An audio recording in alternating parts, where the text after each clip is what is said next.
عالم اسلام میں سے عالم عرب ان کے شکنجے میں جا چکا، کیوں بنا کر کھڑے ہوئے ہیں اسرائیل کو ماننے کے لیے اور سر تسلیم خم کرنے کے لیے؟ بہرحال نوٹ کر لیجئے، عالم عرب جا چکا۔ کوئی دن کی بات ہے، میں سنسنی پیدا نہیں کرنا چاہتا، لیکن حالات اور واقعات سے نگاہیں بند کرنا بھی کوئی دانش مندی کی بات نہیں ہے۔ یہ ایودھیا کی مسجد شہید کی گئی، ابھی یہ ایک بہت بڑا مزار جو ہے شہید کیا گیا، اور اس کے ساتھ کئی مسجدیں شہید کی گئی۔ یہ سب کیا ہے؟ یہ مسلمانوں کی نفس دیکھی جا رہی ہے کہ کوئی غیرت اور حمیت نام کی کوئی شے باقی ہے؟ جیسے علامہ اقبال نے وہ نظم لکھی تھی، عبد القادر روہیلا بڑا ظالم جفاجو کینہ پرور تھا، لیکن یہ کہ اس نے جو ایک ٹیسٹ لیا تھا کہ وہ جو عورتیں ہیں تیموری خاندان کی، ان میں کوئی رمق رہ گئی ہے؟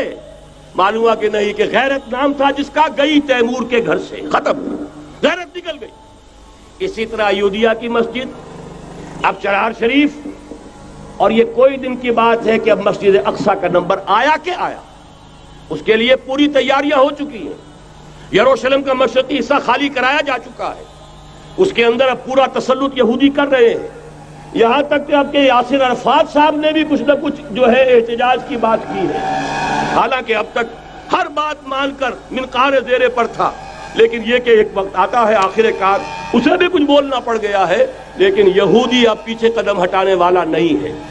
ان کا تھرڈ ٹیمپل، تیسری مرتبہ ہیکل سلیمانی تعمیر ہونا ہے۔ نوٹ کر لیجئے، ان کے لیے وہ وہی کچھ ہے جو ہمارے لیے کعبہ ہے، ان کے لیے ہیکل سلیمانی بالکل وہی حیثیت رکھتا ہے جو ہمارے لیے کعبہ۔ وہ ہیکل سلیمانی ایک مرتبہ پہلے نبوکدنضر کے ہاتھوں مسمار ہوا، پھر سن 70 عیسوی میں ٹائٹس کے ہاتھوں مسمار ہوا، سن 70 کے بعد آج 1995 میں کتنے برس ہو گئے؟ پورے 1925 برس ہو گئے کہ ان کا کعبہ زمین بوس پڑا ہوا ہے۔ اب تک تو ان کا بس نہیں تھا، اب تو بس ہے کہ نہیں؟ اب ان کی حکومت ہے کہ نہیں؟ اب شاہ حسن ہو چاہے شاہ حسین، ان کے نوکر اور چاکر ہیں یا نہیں؟ اب انہیں ڈر کس کا ہے؟ لہذا کوئی دن کی بات ہے، مسجد اقصی شہید ہوگی اور ٹیمپل کی تعمیر شروع ہوگی۔ یہ تو بہرحال ایک نقشہ ہے۔ اگلا نقشہ آپ کو بتانا چاہتا ہوں، ایک دوسری تصویر ہے۔ یہ تصویر ہے زمینی، ایک تصویر ہے آسمانی۔ وَمَكَرُوا وَمَكَرَ اللَّهُ وَاللَّهُ خَيْرُ الْمَاكِرِينَ۔ انہوں نے اپنی سی تدبیریں کی، اللہ نے اپنی تدبیر کی، اور ظاہر بات ہے اللہ کی تدبیر سے بہتر تدبیر کس کی ہوگی؟ چنانچہ یہودیوں کی سازشیں اس وقت بھی ناکام ہوئی تھی یا نہیں؟ ظاہر بات ہے جاء الحق وزهق الباطل ان الباطل کان زهوقا۔ لہذا یہ آیتیں دونوں اعلان کر رہی ہیں کہ یہودیوں کی سازشیں بالآخر ناکام ہوں گی اور دین حق کا بول بالا ہو کر رہے گا۔ یہ تو ان آیتوں سے ظاہر ہے۔ یریدون لیطفئوا نور اللہ بافواہہم واللہ متم نورہ ولو کرہ الکافرون۔ یریدون ان یطفئوا نور اللہ بافواہہم ویابى اللہ الا یتم نورہ ولو کرہ الکافرون۔ هو الذی ارسل رسولہ بالہدی ودین الحق لیظہرہ علی الدین کلہ ولو کرہ المشرکون۔ اللہ نے تو بھیجا ہی ہے اپنے رسول کو اس فیصلے کے ساتھ اور یہ ذمہ داری اور مشن دے کر کہ جو دین حق آپ کو دے کر بھیجا جا رہا ہے اسے غالب کیجئے، نافذ کیجئے، قائم کیجئے۔ اس مشن کے ساتھ بھیجا جا رہا ہے۔ قرآن کہتا ہے ببانگ دول وما ارسلناک الا کافۃ للناس بشیرا ونذیرا۔ اے محمد صلی اللہ علیہ وسلم، ہم نے نہیں بھیجا ہے آپ کو مگر پوری نوع انسانی کے لیے بشیر اور نذیر بنا کر۔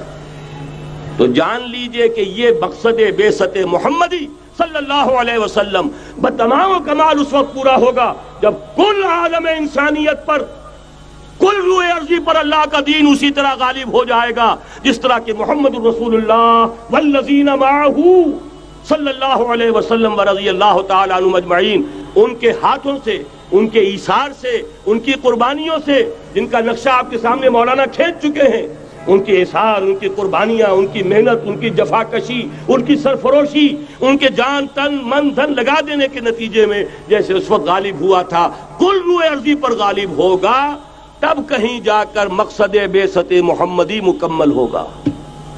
یہی وجہ ہے اقبال نے کہا تھا وقت فرصت ہے کہاں، کام ابھی باقی ہے، نور توحید کا اتمام ابھی باقی ہے۔